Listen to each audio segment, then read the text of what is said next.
and making things. This is an example. This is a book called Dear Gretchen, and so it was a lady called Gretchen, I'm assuming, and she collected a whole bunch of letters, and then she analysed the letters to then create a whole bunch of visualizations using paper. So this one on the right here is swear words. Luckily, we can't see what the swear words actually are, but I just love the way she's used the paper to kind of plot the words. She's got the top verbs, the time of day that the stories or the letters were talking about, and I love the way it's got day and night indicated with the paper there. References to animals. So obviously a lot of her friends or something had cats. They had a fair bit of conversation about cats. The days of the week.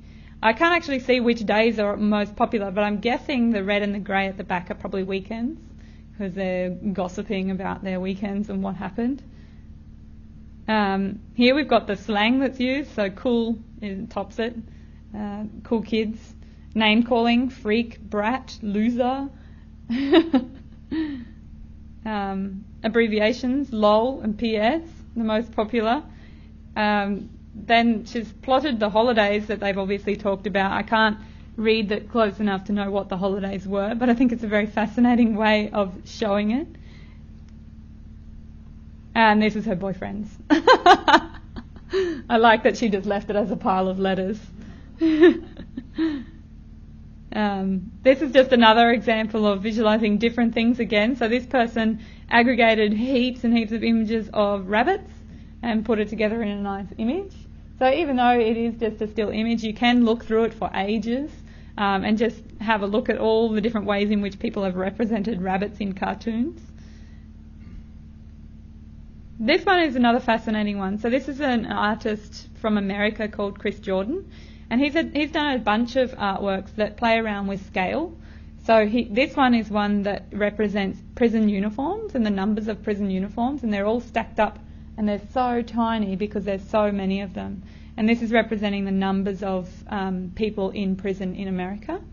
I might just take a moment to have a look at some of his other artworks because I find them really fascinating. And he probably has quite simple data sets that he's using, so numbers. And then the way in which he represents them is really fascinating. The way you have to look really close to see what they're actually all about. Can anyone guess what this one might be? Just from what you can see up there already? Pardon? Animals? No? Dogs? No? Should I zoom in? We'll have a look.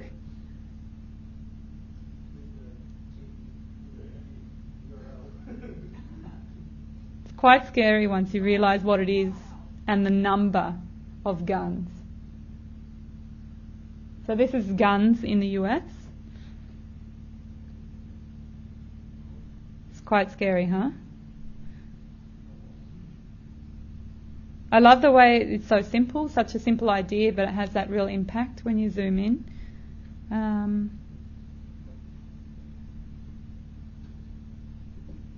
29,569 handguns, equal to the number of gun-related deaths in the US in 2004. So it's not even the number of guns that are owned, it's the number of deaths related to. Scary. But does he have some that are a bit more fun?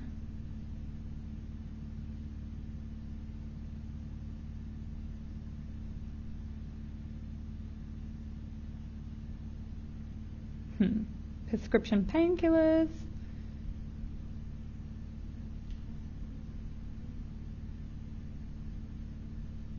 That one's obviously smoking.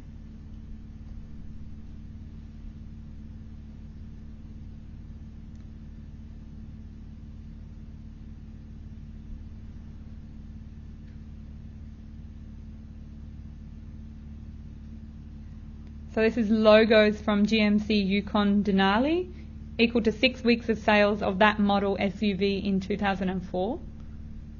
So just how many cars? That one particular model that was sold. I do this kind of thing a lot where I get really overwhelmed when I start thinking about the numbers of things that exist in the world. And as Pip mentioned, I'm learning to be a jeweler, so I often get overwhelmed when I think of the numbers of diamonds or gems that are out there that exist in the world. But yeah. Let's have a look at one more. Alright, so this depicts 28,042 gallon barrels, the amount of oil consumed in the United States every 2 minutes, equal to the flow of a medium-sized river. I should have zoomed in at the ones that are little. Anyway, so I like that because it's a really low-tech example of something that has a real impact. So you just need a really simple data set, so numbers, it's just created graphically and has a simple zoom in. So creating visualizations isn't a really big technical thing. It doesn't have to be. So anyone can do them, and they can really have an impact.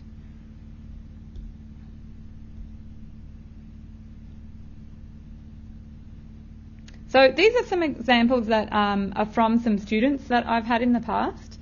So I've worked on a unit where we got students to create their own visualizations using data sets.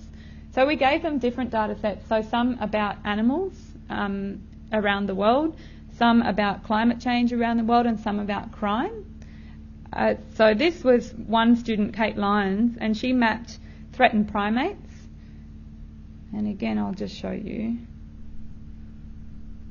So this is hers, and the way she decided to map it was to show the different families, and the lines, the contour lines, show whether they're endangered, critically endangered, or vulnerable.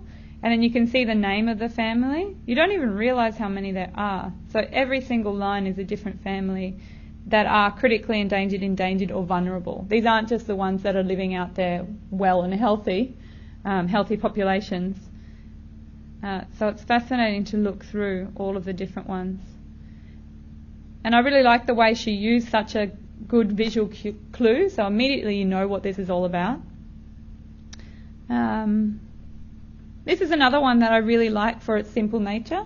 This was another student that obviously looked at tiger population. So this is the tiger population in the past when it was supposedly a full population. And then if we fast forward to 1997, it's a bit of a scary picture. 2002 gets even scarier. And 2007, whoa, scary. And again, it's so simple the way that's been made, but the way that she's used the skeleton really has that impact. I actually read something today that's increased by like 30%. Well, that's good. Yeah, they're actually like Cool, we need to update this. Make us all feel a little bit better at the end. Yeah. That's great to hear. That's awesome. This one is about plastic bags and where the waste ends up. So if I click on landfill here, we can see the number of millions of plastic bags that go into landfill, and we can see that these are from supermarkets, other food and liquor outlets, food convenience service stations, what's this one? Merchandise and apparel, and other retail. So quite a bunch of them go to there, and then others just become litter on land. So we've got 6 million from general shopping, and then we can see the number of them that go all the way to waterways. So it just has a really nice aesthetic. It's very easy to read and understand. And then this one's about bottled water and the wastage involved in it. So this little area up here indicates that it takes 8 litres of tap water and 1 litre of oil to create 1 litre of bottled water. So she's obviously combined a few different data sets. She's done a bit of research about what it takes to make a plastic bottle and things like that. And then we can see the average cost. And this is starting in 1994 and going through to 2004. So we can see the amount of money we spend on water back in 1994 is, what is that? 49 million. And let's have a look how it changes over time. And also the rubbish created, note that down the bottom, that's millions of bottles, every bottle there.